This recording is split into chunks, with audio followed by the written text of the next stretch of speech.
Good afternoon. As we begin this lunch, I want to remind all mayors who will be participating in our business session tomorrow morning that they must pick up their voting card from the conference's registration desk prior to the business session. With that said, I'd now like to thank AT&T for sponsoring today's luncheon and introduce Stephanie Tyler, who serves as president of AT&T Nevada, as well as overseeing the external affairs operation of a 5-state Pacific States region. She manages state and local government relations, community affairs, corporate communications, campaign management, ooh, we like that one, and regulatory and legislative activities. Please welcome Stephanie.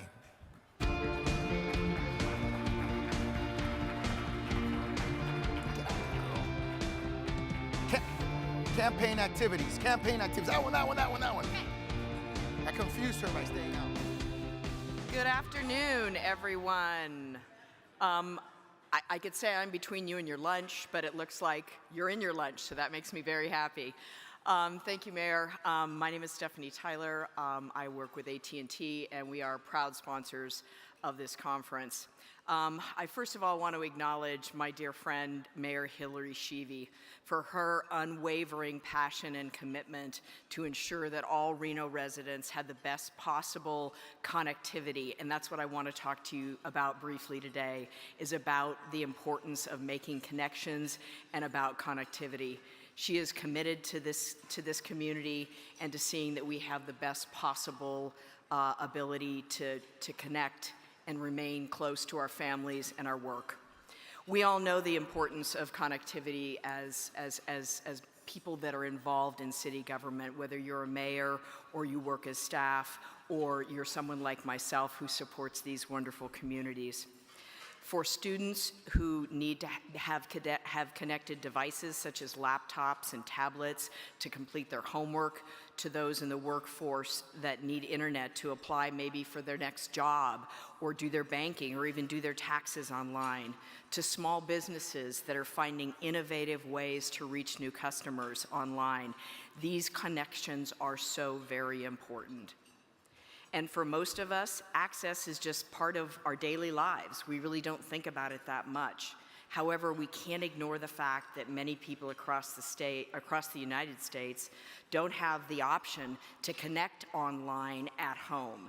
This gap has been known as the digital divide. That's what is the difference between people that have access and people that do not have access. At AT&T, we've identified a variety of issues that are stopping access. That is adoption and actually having connectivity available and also having it be available and affordable for all Americans. On the federal level, Congress has made historic commitment to help bridge this digital divide through infrastructure funding. As local officials, you will be able to utilize these funds where it matters most in your own communities. We know that this momentous effort cannot be done by government or the private sector alone.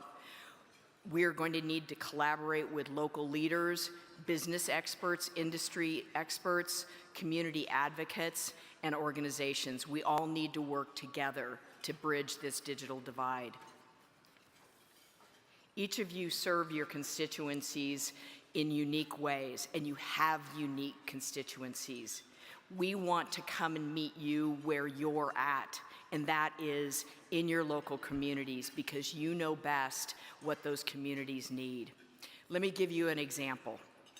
In a rural area in Vanderburgh County, Indiana, Nevada, or AT&T committed to invest more than $29 million towards the expansion of providing affordable, high-speed fiber to 20,000 rural households and rural small businesses.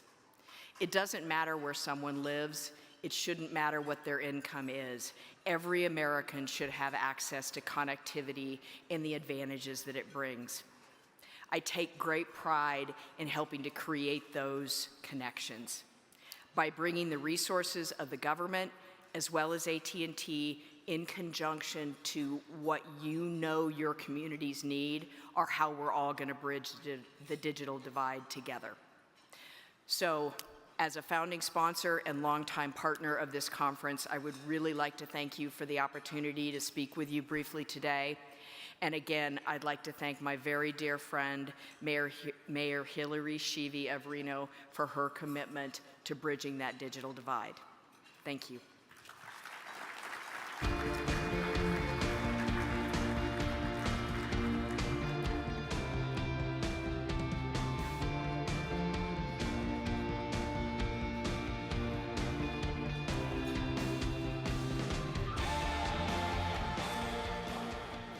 Hope everybody's enjoying their lunch. I got exactly 4 minutes and 45 seconds to eat mine. So Ed is very generous with my lunch break. I want to thank you, Stephanie, and I want to introduce our first panel of this lunch session on making cities safer, more sustainable, and more equitable. Smart cities have the ability to transform the way we live, and I can't think of a better group of people to explore this than the folks who are joining me this afternoon. Please welcome Columbus Mayor, our newly elected Second Vice President, Andrew Ginther, Andy, as we know him, Phoenix Mayor Kate Gallego, Matthew Britt, General Manager of Sustainable Cities at Honeywell. Come on up, guys.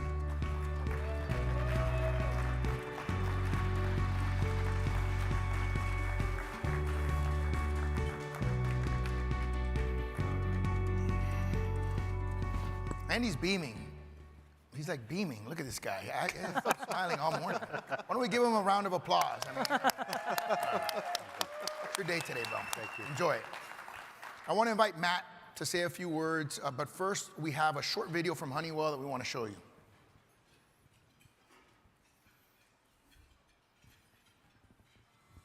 Throughout the country, cities of all sizes are growing, and the pace is accelerating.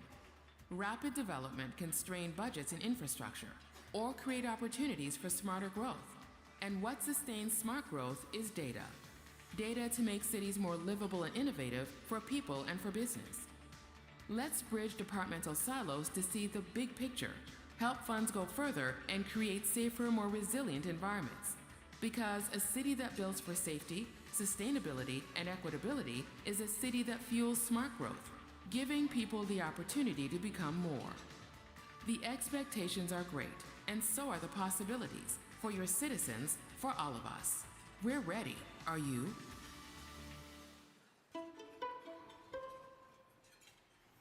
Good afternoon. Thank you for coming to this great event. My name is Matthew Britt. I'm the General Manager of Sustainable Cities at Honeywell. Mayor Suarez, thank you so much for the hospitality along with the great city of Reno. As you saw in our video, our aim is to work with communities around the world to collectively make them safer, lessen their environmental impact, improve resiliency, and create equitable opportunities for all residents. They're big goals, but collectively they are what every city leader in this room and around the country lists as their priorities.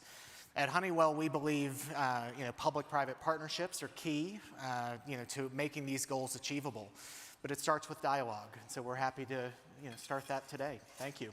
Thank you, Matt. It's a pleasure to have you, and these are obviously very important topics for us to discuss. So let's start with a topic we've discussed a couple times this week: safety. In your opinion, how can adding better or greater technology, intelligence, and ultimately richer data to a city's systems help improve public safety? Mayor Gallego? So happy to be here on Mayor Ginther Day at the U.S. Conference of Mayors. Yeah. I have a couple ideas from Phoenix that I think might be useful to others. One that we did was create a gun crime information center where we tried to put all of our information in one area, whether it be ballistics or our neighborhood mapping. And that's something I might recommend to mayors who are coming back and really wanting to do more of a focus on gun crime, because I think we all want solutions, and we know that cities are going to have to lead while we wait for action in Washington, D.C. Another way we've been able to use technology very effectively on the safety side was doing more virtual reality training, particularly with our police officers. So our community challenged us and said, think about what it's like to have officers coming into your workplace or your home. Often it's an experience on the worst day of your life. We want you to feel some empathy towards difficult situations. It's impossible to recreate those emotions, but we're trying to get as close as we can. And the virtual reality training has been pretty powerful.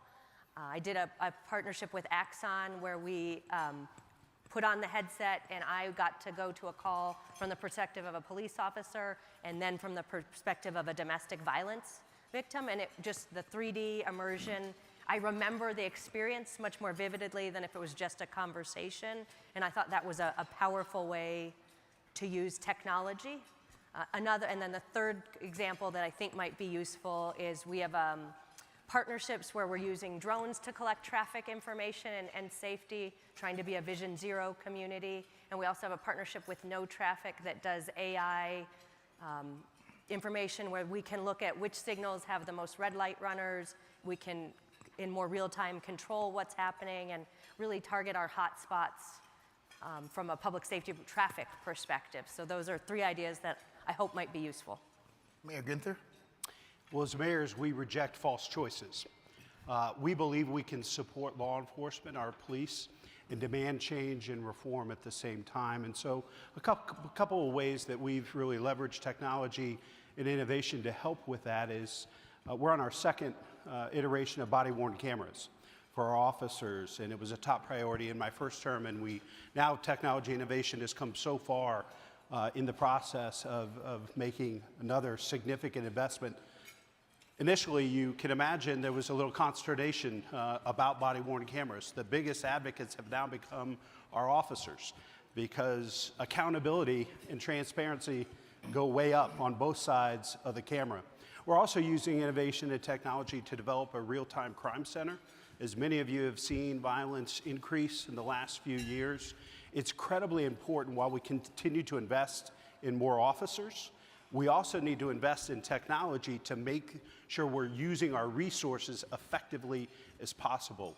And one of the things we're doing in our redistricting plan with the Real-Time Crime Center is looking at where do we need officers at the right time in the right place to make sure they're getting the response we need throughout our city.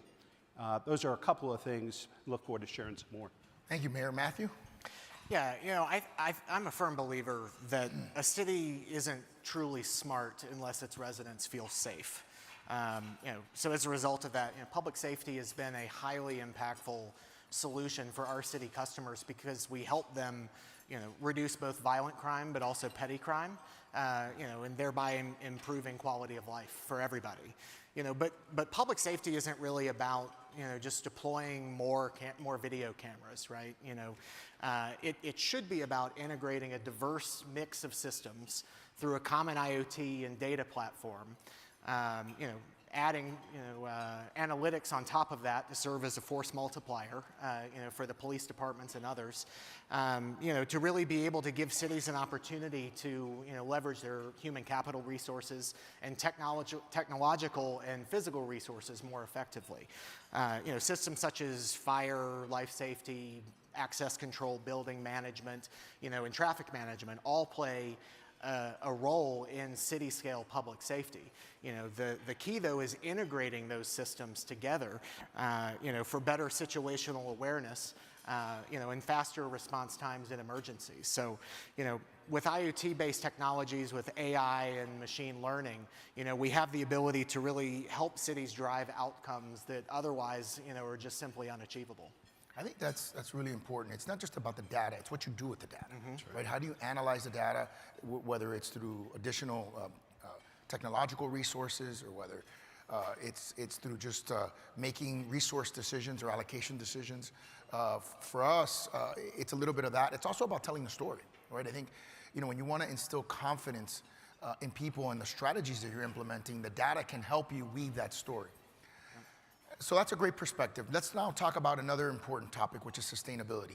How do your teams address and measure sustainable practices? How has that changed in recent years? Because I know that obviously as this evolves and as your tracking evolves and as tools evolve, that may change. Mayor? Well, I think you're absolutely right. I mean, the greatest challenge I think of the 21st century as how do you leverage innovation and technology to help people improve their own lives. I mean, it's been a key focus in the lens we've used for a lot of our smart cities work, and that certainly extends to public safety and neighborhood safety, and sustainability is a key part of that. To President Suarez's point, you can gather all the information and data you want, but if you're not using it, if you're not being transparent with the public about how you're having that inform your strategic decisions, your investments, the infrastructure that you're developing and putting into place, and then holding yourselves accountable. Are you making neighborhoods safer? Are you using different technology and innovation, not for the sake of the gadget and the purchase of the technology, but actually holding yourself accountable for making neighborhoods safer and more sustainable? Mayor Gallego?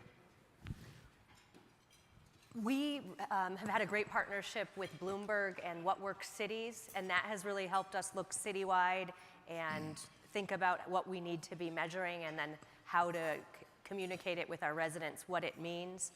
If we're talking about sustainability from the environmental perspective, we are very focused on trying to get to net zero while we are a growing city, and so that requires a lot of data about what are the smartest ways we can invest in reducing our carbon emissions. Honeywell has been an important partner for us on building automation and trying to have data citywide to see what our operations are doing, where can we most effectively invest in energy efficiency for the greatest savings, which is a winner for our residents. They like it when we say we're saving you money and we are helping the environment. And they actually have tools that are very helpful with like end of life for our air conditioning, so we can get a little bit of an advance notice when air conditioning might be struggling or about to go out. It's going to be 110 this week in Phoenix, so the air conditioning working is very important to many of our stakeholders, and just having those tools is important. We're also trying to do programs to make it more comfortable outside, and so some of that is old school solutions like planting trees, and we map that citywide. And then we also are using cool pavement, which is a lighter colored coating on our dark streets that reflects the heat as opposed to absorbing it.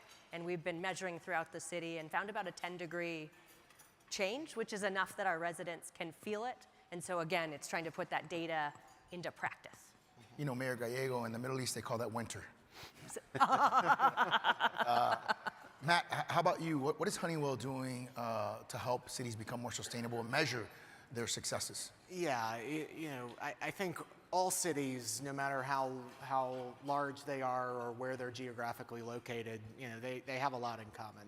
But they are a highly complex, interconnected web of systems. That with finite resources and ultimately increasing citizen demand. So ultimately, I think that there's really not a one-size-fits-all approach to sustainability, particularly at city scale. At Honeywell, we work with cities large and small to really identify those areas where we can deploy innovative solutions to help bridge the equity divide, strengthen community resiliency, whether that's, battery storage, with renewables, and supporting, your sustainability goals, to reduce your carbon impact. But I think that, ultimately this is just the tip of the spear though. I think that, really we need to be asking ourselves, how can we better leverage public-private partnerships, to help drive some of these initiatives, especially improving citizen engagement, among the younger people, asking ourselves, how can we, really, leave a better place, for the younger generation, than we found it originally. Yeah, I mean, I think one of the things we were talking about offline was just how our cities, even big cities, right, maybe are limited in our tools or our competencies by virtue of the fact that we have to focus on sort of the most fundamental things, keeping people safe, policing our streets, when someone calls 911, fire response and first response.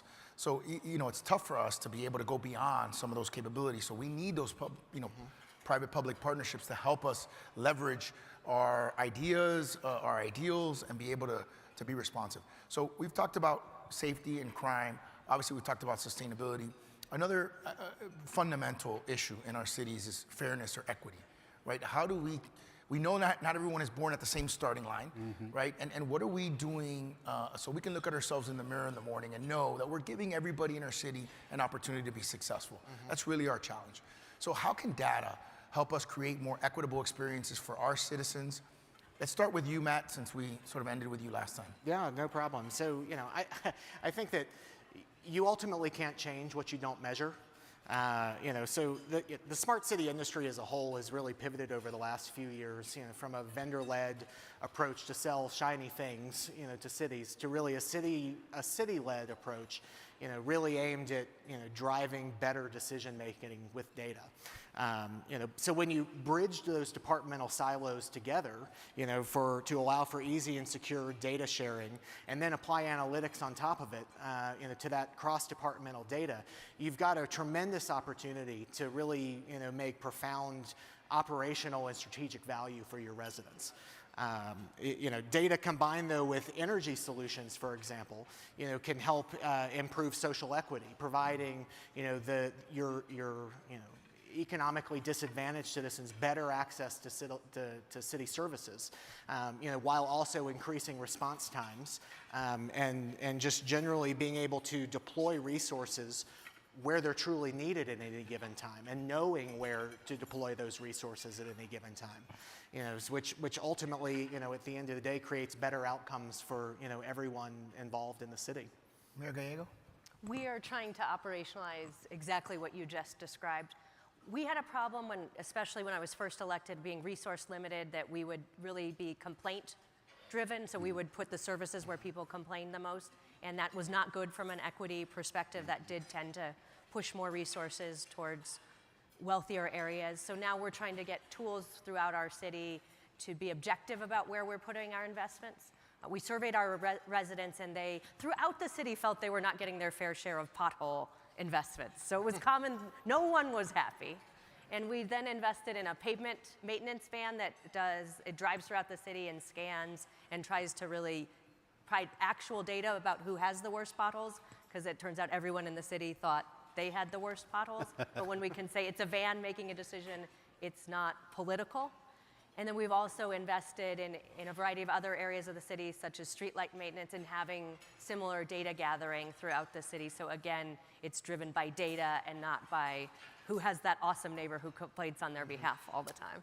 Yeah, and I think you highlight one issue which we know was exacerbated during the pandemic, which is the digital divide, right? And also, people in lower income households, they have less time, right? They're working sometimes 2 jobs, sometimes 3 jobs, right? They don't have the time.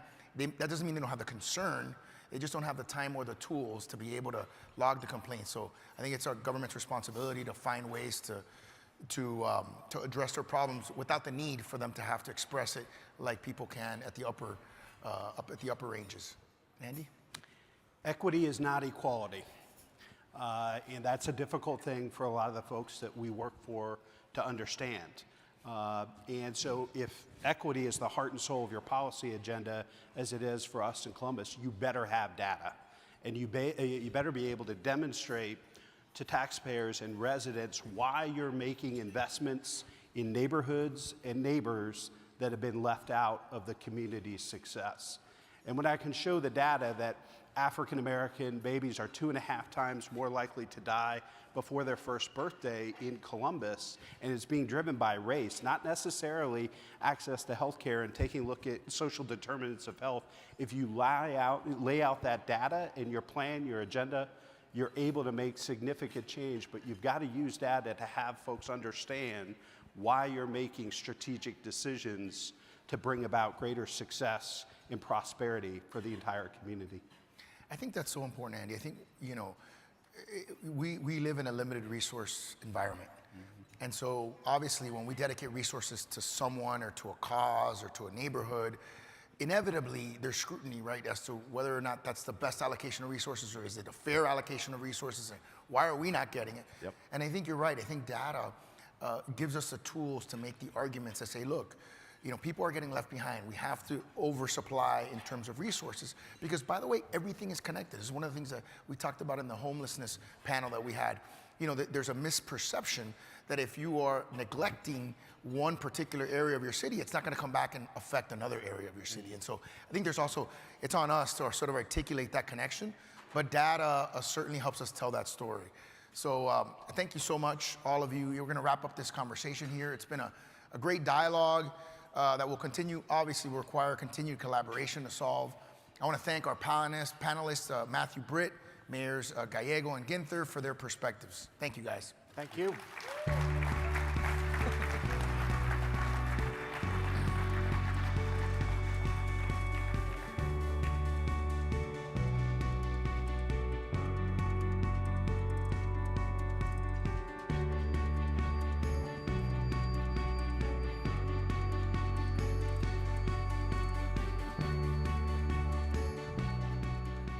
As you can tell, we are playing a sophisticated game of musical chairs.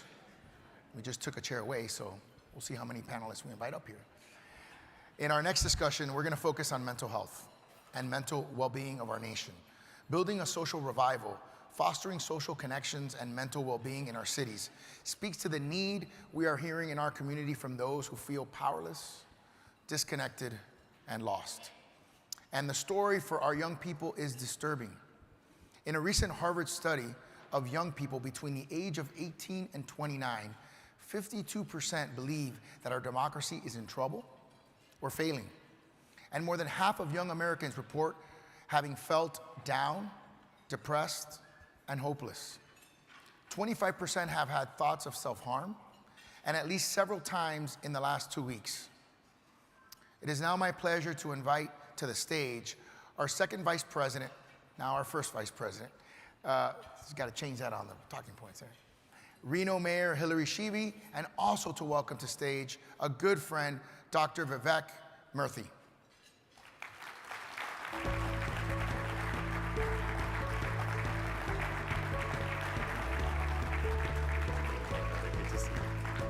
He always makes me hug him. I love that. So Dr. Murthy is the 21st Surgeon General of the United States. This is his second appointment, yes. Thank you. This is his second appointment in his role as the nation's doctor, which has become a more encompassing, I think, role than ever before. He was first appointed by President Barack Obama, where he had the distinction of being the youngest and the first Indian American to serve in that role. He's the author of the book, Together, The Healing Power of Human Connection in a Sometimes Lonely World. And I think that's important because, and I told him this off stage, he is the first and the most amplified voice on loneliness and the impact of loneliness in this country. And frankly, someone who we all listen to very carefully and is a very powerful speaker and connector. I really want to welcome you, Doctor, for being here. Thank you so much. So glad to be here. Appreciate it. I know I speak for the mayor and myself in saying that we are pleased to have you, especially during this time, and especially during a time when our nation is reeling from not just the recent mass shootings in Buffalo and Uvalde, but we had just two, one today and one yesterday. I mean, it's just unconscionable. Our nation is hurting. Our children are hurting. And I'm hopeful that as we talk today, we'll walk away with some of the tools that we need to help our cities heal. Because when our people hurt, we hurt. Can you please try to walk us through what's happening in our country regarding the state of our mental health, especially after seeing some of those statistics with young people? What's happening? Well, I'm so glad that we're doing this session, first of all, and I just want to thank Mayor Suarez, Mayor Shivi, and others, in the U.S. Conference of Mayors for their interest in this topic. We were just backstage talking about the fact that this is really the fundamental issue of our time, is how to address the mental health crisis that has continued to worsen, even prior to the pandemic. And just to set the stage for a moment, though, I want to talk about what mental health is and define it. And most people, when they think about mental health, they think about mental illness, specifically, diagnosable depression and anxiety, schizophrenia, and other mental health conditions. And that is part of mental health. But mental health exists on a spectrum, right? And even if you don't have a diagnosable illness at a given point in time, you may be operating at a point on your scale which doesn't allow you to experience fulfillment, happiness, joy, which compromises your ability to show up fully in the workplace or at school. And that is what so many people are experiencing in America today. Mental health really is the foundation on which we build everything else. And you see this in the data, right? That when people struggle with their mental health, it doesn't just affect how they feel. It affects their physical health. It affects, again, productivity in the workplace, how kids perform in school. It affects also civic engagement and people's participation in communities. and it affects our ability to dialogue with one another. And I will say in the last few years as I've traveled the country, I have rarely met somebody who felt that the state of our dialogue in America is healthy. And if you want to understand how to start to address that, one of the components we have to think about is, in fact, our mental health. So where do we stand right now? Well, unfortunately, the pandemic has been really tough on a lot of people. It has been traumatic for many individuals, and I use that word intentionally because whether it was a trauma of losing loved ones, like I know many of us have, whether it's the trauma of losing your job or worrying that you'll lose your job. As I talk to kids around the country, many of them struggled with the daily fear that their parents wouldn't be able to put food on the table, or that they would have to drop out of school, or they wouldn't be able to live the lives they wanted to live. There are many types of trauma we've experienced during the pandemic, but even before the pandemic, we saw rates of depression and anxiety going the wrong direction, particularly among our kids. This couple of numbers that are burned into my head and which deeply worry me are that in the decade prior to the pandemic, there was a 57% increase in the suicide rate among young people. We saw that in the decade prior to the pandemic that there was a 40% increase in the number of high school students who said they felt persistent feelings of hopelessness or sadness. And you think about high school as a time where it's not easy, don't get me wrong, but a time where we want young people to be feeling optimistic about the world, to be excited about the future.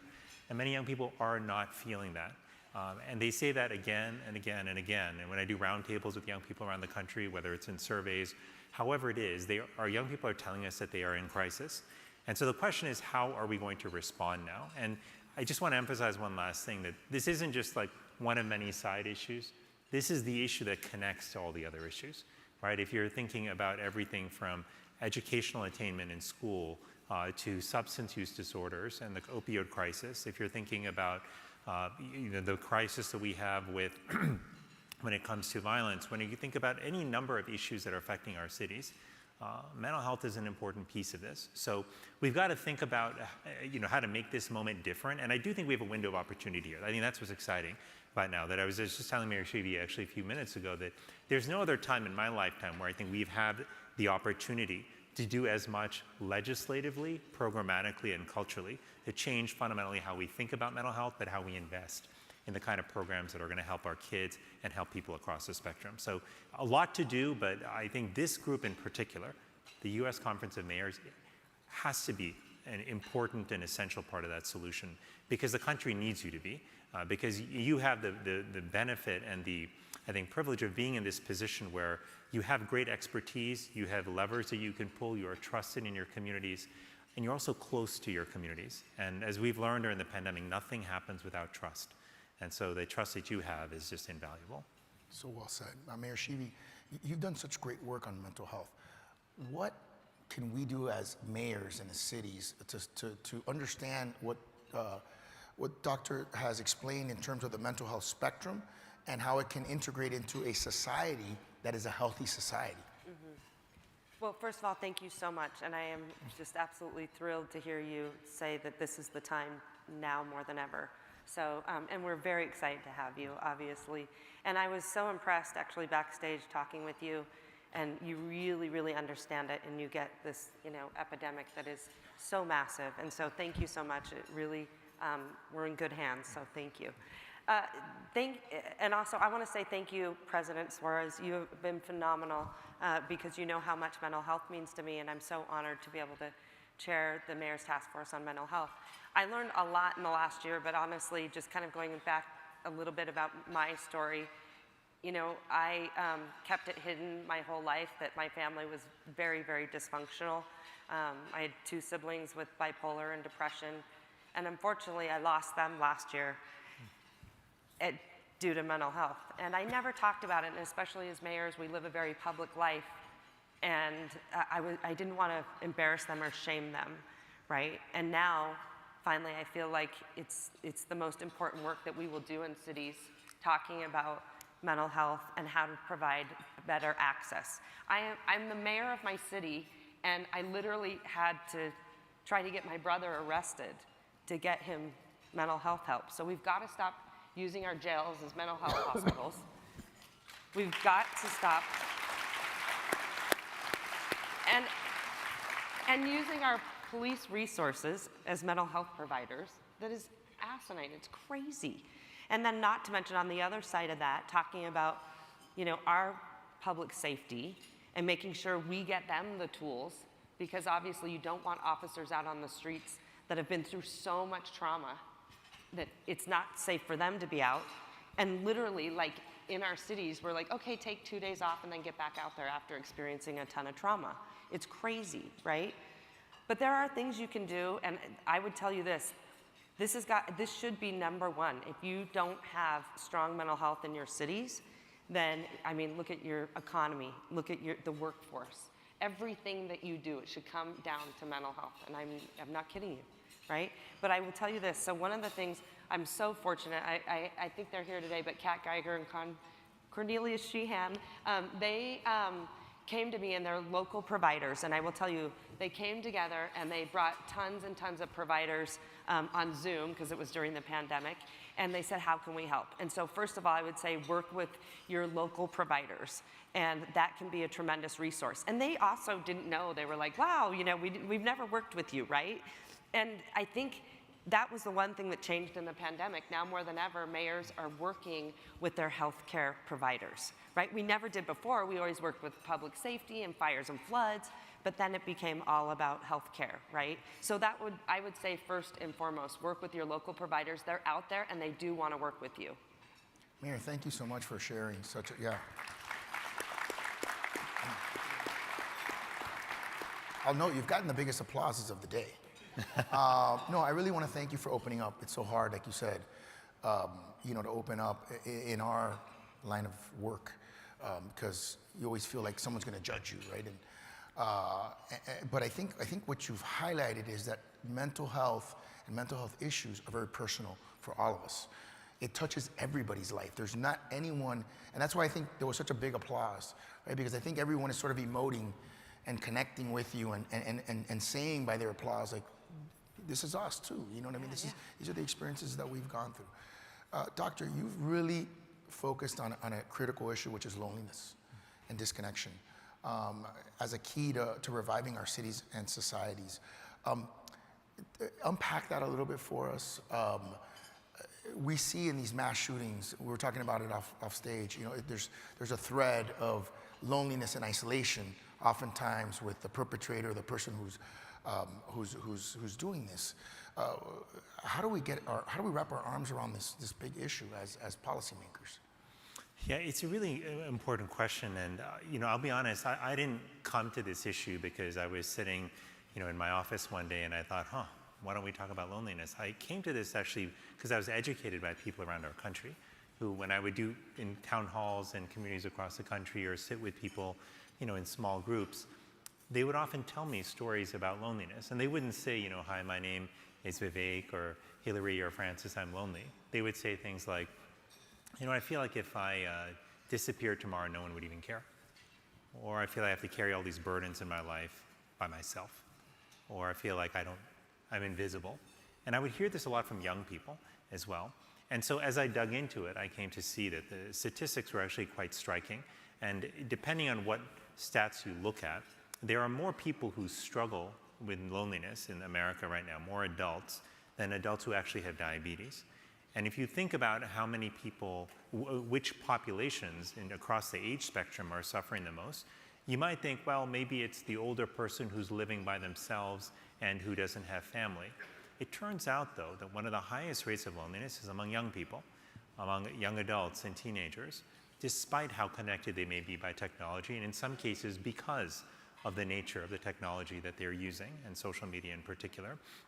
And so this is a profound problem, but here's why it actually matters. Because loneliness is more than just a bad feeling. It's associated with an increased risk of anxiety and depression, but also physical ailments like heart disease, premature death, sleep disturbances, dementia, the list goes on.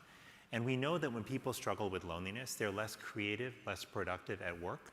We know that it impacts children and how they perform at school. And all of this makes sense when you understand that just from an evolutionary perspective, we evolved to actually be deeply connected with one another. And that seems almost counterintuitive when you look at the modern era, and I don't just mean America, I mean modern societies around the world have a narrative that's largely about the individual who drives success, right? We write books and tell stories and make movies about the individual entrepreneur who did incredible things. But the truth is that that person, thousands of years ago when we were hunter-gatherers, a person who went in on their own and said, you know what, I'm just going to survive on my own. I don't need anyone else. And what happened to that person? They got eaten by a predator, or they starved from an insufficient food supply, right? It was the people who actually built trusted relationships and stuck together. They're the ones who survived. And that's still actually in many ways like how our nervous system is built today.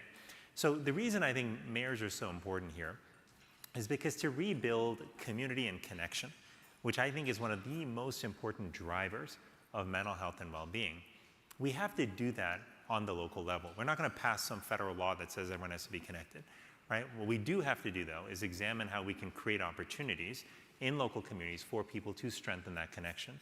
And this is actually something, this is not public yet, but this is an area where we have an initiative in the Office of Surgeon General. We'll be rolling out more over the course of the year. But there are all kinds of fascinating examples of how schools are creating programs to foster greater connection between young people that are often led by students, right? Like one of them is examples called the Beyond Differences program, which is all over the country now. There's another program called the Becoming a Man program, started in Chicago. Workplaces are also doing this. Neighborhoods are discovering that, whether it's the High Neighbor program that Mayor Tom Tate, one of your former colleagues, started in Anaheim, or whether it's other programs like the Men's Sheds programs, there are community-based programs which can help foster that connection as well.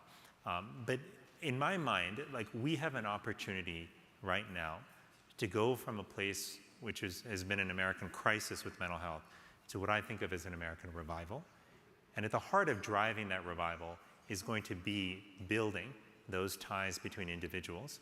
And I know we've talked about, the two of us were talking earlier, and Mayor Suarez and I have talked in the past about trust and how this is an important moment to rebuild trust in America. Because trust is one of the casualties of the pandemic, right? And of how we live through it. And whether it's trust in science or trust in government or trust in your fellow neighbors, like, people's trust was hit.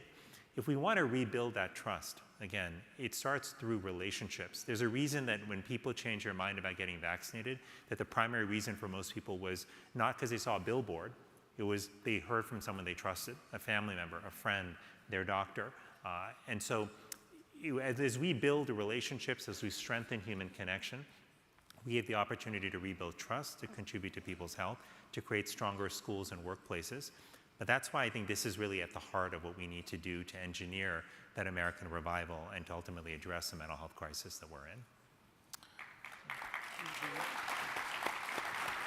I just want to lastly just say, to Mayor Suarez's point also about this being personal, it is really personal for all of us. Like, I find that in the same way that mental health is stigmatized, people don't talk about their struggles with loneliness. And I didn't either, but I struggled a lot as a kid with loneliness. I was scared to come to school every day, because I was worried that as a shy kid who had a tough time making friends, that I was going to be alone in the playground. Or worst of all, my least favorite moment of the day was lunchtime, when you walk into the cafeteria and you're wondering, am I going to have someone to sit next to? And I felt ashamed to say that, to other people. That was why, even though I had loving parents who I knew their love for me was unconditional, but I never told them, that I was struggling, because I felt like it was my fault in some way. And I found that even that is true for so many people. Now, when I talk to my classmates when I was younger, many of them are like, oh yeah, I was struggling too. I didn't want to go to school each day. You know who I would sit next in the lunchroom. And I was like, gosh, we just didn't know that we were all struggling with this. So that is the situation in America, where we have literally millions of people struggling with loneliness, not talking about it when they in fact need each other more than ever. But as we share our stories and our struggles, when we make it easier for others to do the same. And I say that to you as mayors in particular, because I know you mean so much to your constituents when you share your personal stories, just as like Mayor Shivi has done, for example, with her, family struggles and with her own, challenges with mental health. That means a lot to people. Like, I felt inspired when I read her story. And as you all are able to share your own story, I know that it will uplift, empower, and encourage many out there who are struggling as well. Well, I think that's incredibly powerful. And I think, of all the things that we've heard in terms of resources and allocation of resources and defining mental health, it could be that the most powerful takeaway is us as leaders sharing our stories, right? How mental health has impacted our lives, whether it's our own life specifically, or whether it's family members, because I think there is a stigma, unfortunately, to talking about it. And I think, for public officials, it's very hard. We don't want to be vulnerable. We have to sort of project this air of confidence and indestructibility. Otherwise, you know, we feel like the haters or whatever Right. are gonna win, right? Or the Turn your press. haters into elevators. Turn your haters into elevators. Yeah, I like that one.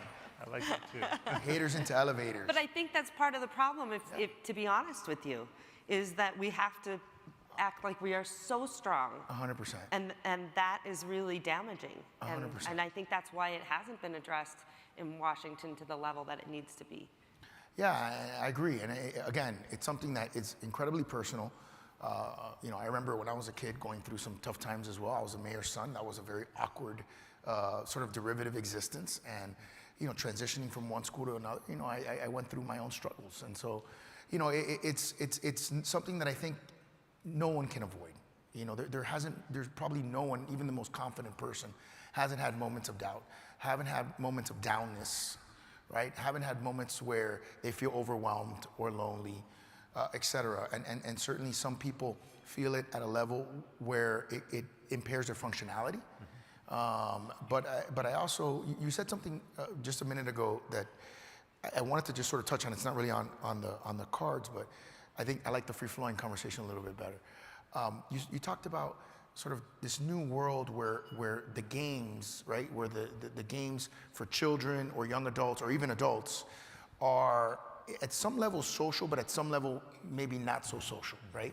And then I was thinking to myself as I was listening, as a father, I have an 8-year-old, and I'm grappling with this, right, the violence in some of these games, right, that we see. And we're trying to obviously shield him from the violence, right? Because we don't want him to feel that that's normal or that's in any way acceptable, even though it's a metaverse, right? Even though it's not real per se. Have there been any studies, or have you really thought about it, looked at how in this next generation or this new generation, the kind of violence that kids are being exposed to that is supposed to be in a metaverse or not real, how that is actually affecting their decision making? Well, let me just say, I can relate to this deeply because I have a 4- and 5-year-old, and let me tell you, they're younger than your child, but they've already outsmarted me with technology. Oh, yeah. Like, we set controls, they somehow evade them. It's quite extraordinary. If you ever want to feel dumb about tech, you know, have a child, and then you will feel Absolutely. dumb. But it turns out that I think you're raising an important question, because whether it's video games or whether it's social media and its impact on our children's mental health and well-being, and their perception of themselves. The truth is, we don't have the full understanding that we need to. And let me give you a counterexample. If I told you that I had developed a treatment for, let's say, arthritis in my backyard, and I'm making pills out of it, I'm gonna put it in every pharmacy around the country, and people can get it over the counter. But I wasn't gonna show you any of the research behind it to show you whether it worked or didn't work, whether there's side effects or anything like that. You'd say you're crazy. You should probably end up in jail, right? Or you should not be allowed to sell what you're selling, or you should probably go through some studies, to figure out whether this stuff actually works and is safe. In some interesting way, we've ended up in a place where it turns out we have done just this with social media and with technology. We have taken an extraordinarily powerful, far-reaching platform, or set of platforms, and we've made them available to young people and older people across the board without fully understanding what their impact is. And what we do know is that there are some children, for example, who are worse off because of their use of social media. What we need to understand more deeply is, who are those kids? How deeply are they affected? What kind of usage is creating the negative effects? Because tech at the end of the day is a tool. What we want to understand is, where is it helpful, where is it harmful, and how can we focus on where it's helpful? That is actually where we need technology companies to step up and share more of their data and be more transparent. Because this is about understanding what is happening to all of us and to our children in particular. It's also, I think, where we need to have safety standards. We don't have safety standards in a substantial enough way for many of these technology platforms, but we need it. And finally, this is a place where we also need to be able to teach not only ourselves, but really our kids as well, about tech hygiene, if you will. Like, what is the way to use technology in a way that's helpful and not harmful? Like, one simple thing that we do in our family is we try to define a sacred space where we don't use technology, right? So that's dinner time, as an example. For other families, it may be other times. And I will tell you, and I'm not proud of this, that there have been many times over the years where I've called up a close friend to catch up, and then somehow my hand slips into my pocket and I Oh, take yeah. my phone out, and then I'm scrolling on ESPN to look at the scores, and then I'm refreshing my inbox, and then like before you know it, I'm like, I'm distracted, right? And so if technology doesn't, if we don't have clear boundaries around it, right? If we don't train ourselves and our children in healthy practices around tech, it will take over our lives. It will dilute the quality of our in-person interactions and expose us to content that can diminish our children's sense of self, which has multiple ripples downstream for their own mental health and well-being. You know, Doc, I'm really lucky. My wife has a PhD in tech hygiene. So she's my professor. And every time I go to reach for that phone, like you did, you know, she stops me very quickly and reminds me of my real obligations to her and my children. So. It's good. My wife is like yours, and the time it really hit me was when my first son, child, her son was 3 months old, and we were doing our bedtime routine, and giving him a bath, getting him ready for bed, and at some point I had pulled out my phone in the middle of that, and I was scrolling through my work inbox, and she just stopped and she looked at me and she said, "Do you really need to be doing that right now?" And I was actually really ashamed. I was like, "Absolutely not. Like, there's no emergency there." But yeah, this is like how, and this is where design matters too. And what I would love to see, and this is my challenge always to tech entrepreneurs, is to challenge our entrepreneurs to design technology that actually enhances our mental health and well-being. And this is doable. It is something that we can achieve. It's a question of what is our goal. And if our goal is time spent as opposed to time well spent, then we will get a very different kind of product. But I actually believe that we have entrepreneurs out there who want to do the right thing, who are capable of doing the right thing. It's time we applied our ingenuity and entrepreneurship toward lifting the mental health of all people. I totally agree with that. I think, yeah. I'm sort of a child of the era of television, and so I think that is the reason why I have a bit of ADHD or ADD or whatever. And I think with the phones, there's like a legitimate dopamine response. You know what I mean? I think there is some physiological thing. It's either when you're tired or we live very stressful lives, so we come home, we're beat up, we just sort of want to tune out. And sometimes our physiological tuning out is reaching for that phone. It's sort of our psychological crutch. But there are moments that we shouldn't be tuning out in our family, like when we're putting our kids to bed. I do it all the time, by the way. Or we're at the dinner table. I do that one all the time. And I think we've got to really understand this, like you said, and see if there's a way, to develop different kinds of applications that don't allow us to do that. I don't know if you have any thoughts on this. I can see you sort of. Well, first of all, one of the best things I ever did is I got a Facebook about 3 years ago. I had no idea how fat, ugly, and stupid I was till I got on Facebook. And I got to tell you, it was the best thing I ever did. There's no meta representatives. And I really believe, I really believe like in a content diet. Sponsorship money? We were laughing behind stage because I said, I'm really kind of only on Twitter. I can only get in so much trouble in 180 characters. I kind of, laugh a little bit of, I do a little bit of Instagram, but not much. And I think, especially as mayors or electeds, you guys feel so compelled to like be on there and tell your constituents what you're doing. And so like be really careful with that. I kind of also think if you're doing that so much, are you, really doing the job too, right? So I think putting yourself on a content diet is so important. And trust me, you'll get a lot of hours back. You'll feel better. You'll sleep better. I mean, honestly, that's it was really beneficial for me. So I would say that. One of the things, though, that we did in the pandemic, and we're really going to roll it out, and I'm really excited about it. Something called Hopeful Cities, and because we know that hopelessness is a big predictor of suicide and depression. And we came up with a curriculum. Catherine Getzky from IFRED is here. She's amazing. She worked with Dr. Belfour on the study of hope. And it's an incredible, it's just an incredible workbook and a whole encompassing curriculum that cities can use.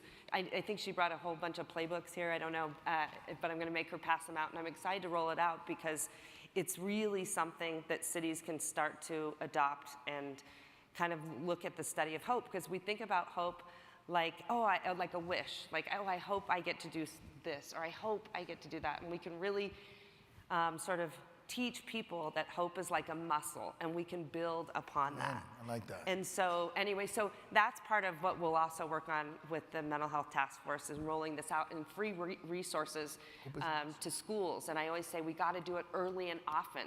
You know, social emotional learning is really, really important, really important.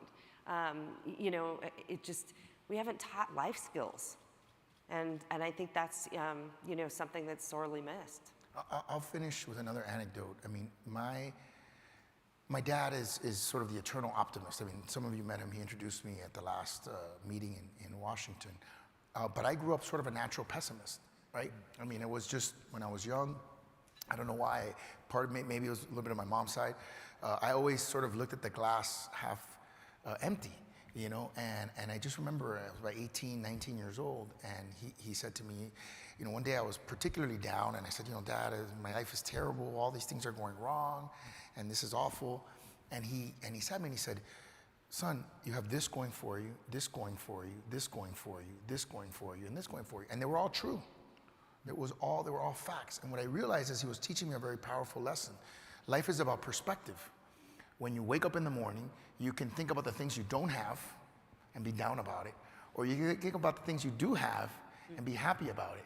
And that choice, that exercise, which is doable and volitional, makes all the difference in your attitude towards the day. And not only does it affect you, but guess what? As a leader, it affects everyone around you, because everyone around you is looking for you to draw their energy from. And so, you know, I couldn't agree with you more. We have to teach each other how to program ourselves in a positive capacity. So, yeah. Thanks. You know, cities don't usually get direct funding for mental health resources, yet we are obviously a resource for the people that come to us. Mayors have to become creative in how we provide those resources.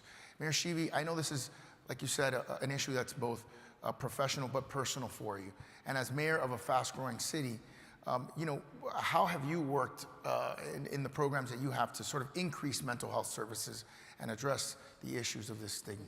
I think to address the stigma, number one, mayors talk about it. How many mayors in this room are talking about mental health? Raise your hand. That's not enough. And by the way, I don't think I'm not talking about it enough. I'll tell you that. I may be talking about it, but I'm definitely not talking about it as much as I should. I'm going to change that after this. And honestly, I was really surprised that we have, as mayors, I mean, because we really dive in, do the work, but it's one thing that I think that we've missed a lot. And again, I think it is the stigma. So start talking about it as mayors. That's the best thing that you can possibly do. I cannot begin to tell you how many people came up to me. There was an article that they published in the Reno Gazette-Journal and I got very, very personal with, and I don't talk about my personal life. It's something that I've really shielded from sort of the work that I do. But it was really hard, but I'm so glad I did it. I felt like this huge gorilla was sort of lifted off my back, and it really opened up for the community to reach out to me and share their stories of struggle, and also how they kept it in the dark for so long. I was shocked that I wasn't the only one that was keeping this big dark secret about my life. And I mean, I can just remember so many times like saying, you know, don't call the police, you know, telling my sister, don't call the police. I don't want anyone to know about this. And yet I was struggling saying inside, call the police. That's the only way we're going to get my brother help. And so it was just so crazy, but I got to tell you, that's what opened it up for the community to come to me and say, we have been experiencing the same thing throughout my family all these years and kept it in the dark. And that's what's been so hard on my heart. And I wish I would have done it sooner, but I didn't want to shame them or embarrass them for, you know, the mental health issues that they struggled with. I think the other thing that's important in a modern day world, and everyone here has access to, and this is where maybe social media can be a positive as opposed to a negative. We all have our own channel, right? We have our own social media. We have, you know, Twitter, Facebook, Instagram, and God knows what else, other channels that we have. We have the ability to talk directly to camera. We can tell people our story without a filter, without worrying that the press is going to take it and make their own version of it, or that the haters, as you said, are going to twist it. Sure, could they take something out of context that we say? Absolutely. But I also think it's one of the things I've learned when I was the first person in Dade County to get COVID, was I did a diary in my 18 days of quarantine. And just sharing that experience really comforted people. I got messages from people from Australia, from Canada, I mean, from all parts of the world. In fact, if I didn't put my diary entry by about 10:30 a.m., people would start texting me saying, "Are you okay? You gonna make it?" It was a little risky, I gotta say. But that level of transparency and doing it through a channel that was unobstructed, right? That no one else controlled, that I could be my authentic self, was very powerful. And it was a lesson for me. Now I do these Cafecito Tech Talks, which are sort of the same style of podcasts. And it's the same thing. It's being able to tell your story in an unvarnished, direct to consumer, if you will, direct to your resident way that we've never really had before as a tool. I mean, as elected officials, we've always had to depend on a third party to tell our story, and that's really scary. So, Dr. Murthy, we've talked about social determinants that play a huge role in transportation, food security, housing, and income, and how well a city and society are doing. What steps have the federal government taken to improve the nation's mental health outcomes? We'll wrap it up with that. Yeah, so the good news is that there's an amazing window of opportunity, I think, right now, where a lot of people are interested in moving forward on mental health. Some of it is because of the pandemic and the toll that it's taken. And some of it is because people are just hearing others talk about and mental health, share their stories, and so they're realizing, hey, there's a much bigger challenge here than we had perhaps appreciated before. So already, the federal government has taken a number of steps through the American Rescue Plan. The administration has put forward funding to expand access to behavioral health services. It's invested in prevention programs like Project Aware. It's put billions of dollars towards getting counselors, school counselors into schools who can help early on with the mental health of our young people. And the president has certainly called for much more investment than that on the treatment side and strengthening the workforce, because we have a very small mental health workforce. We need many more people to be able to provide care, as well as called for more investments in prevention, school and community-based prevention. So there is momentum right now on these issues. The president spoke about this at the State of the Union. There, on both the House and the Senate side, there are a number of individuals on a bipartisan basis who are working to advance bills to address mental health, and we've just got to keep our foot on the accelerator there. But I'll just lastly just say this on a sort of more personal note here. I know we're talking about mental health. This fits in the box of health. But this is so much bigger than health. This is about fundamentally who we want to be as a country. What kind of values do we want to live by as a society? When we found out that we were pregnant with my first child, with my son, I still remember that moment. I came home from work. I was serving as Surgeon General in the Obama administration. And my wife was smiling, and she had this positive pregnancy test indicator.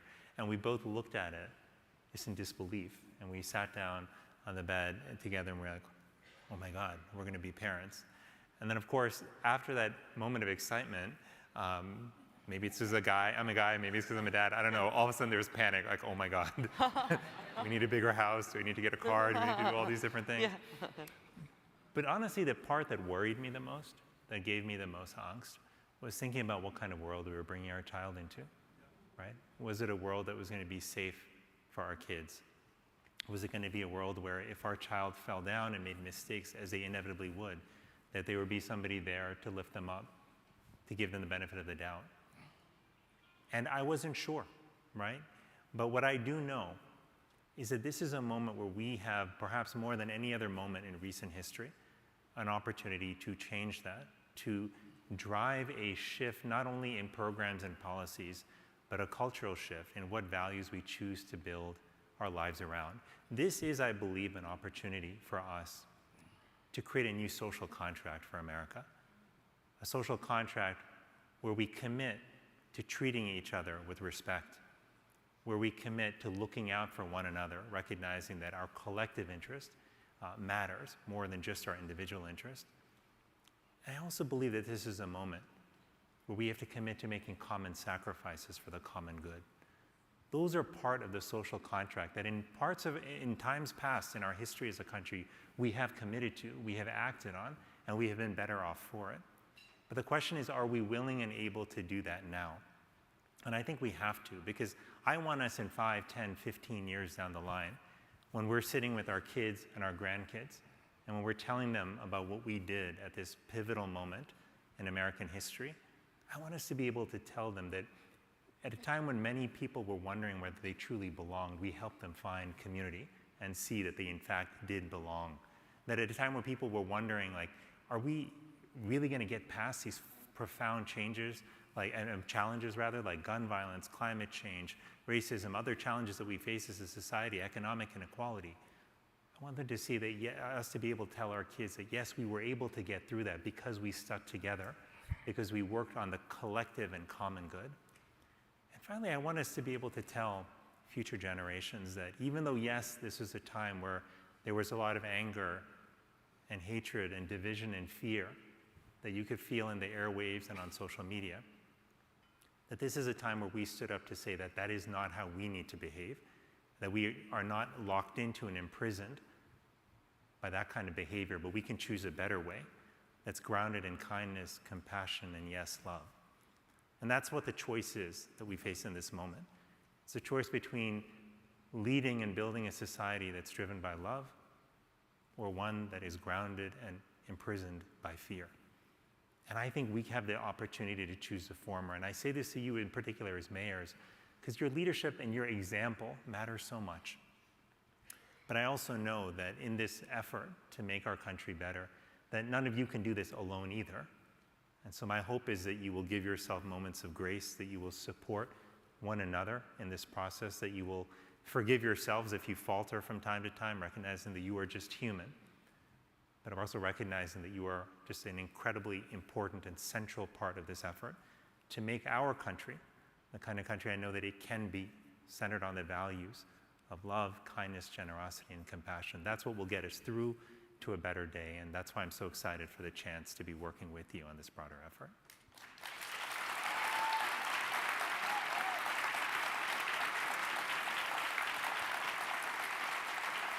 Oh, they like you. Sit down, sit down, sit down.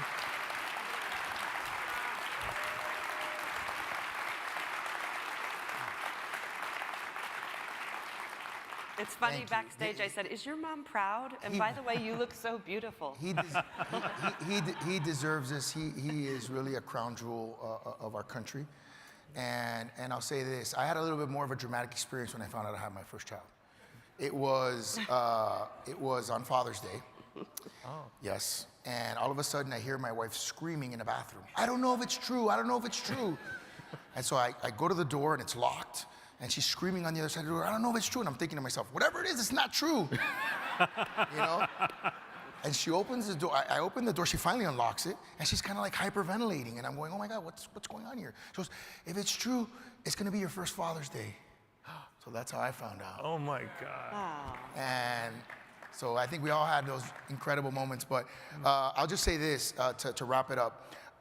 We didn't get a chance to talk about sort of creating your own space in terms of meditation and prayer and things like that, and also physical health, right? I got my workout in today, thank you, and yesterday and the day before.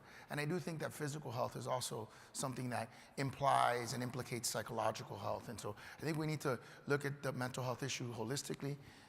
Yeah, and I think stop treating it as two different components. Health is health. I mean, it's crazy the way that we look at it in this country. Health is health. Madam Mayor, I used my executive privilege to go over the time because I saw how incredibly attentive everyone was, standing room only. What do you think? Yeah, he's amazing. Is he incredible or what? We need about 2 hours, right? Yeah, we could go on forever. Yeah. Thank you so much. Great job. Thanks so much. Group hug. Let's do a picture. Let's do a picture. Where's the photographer?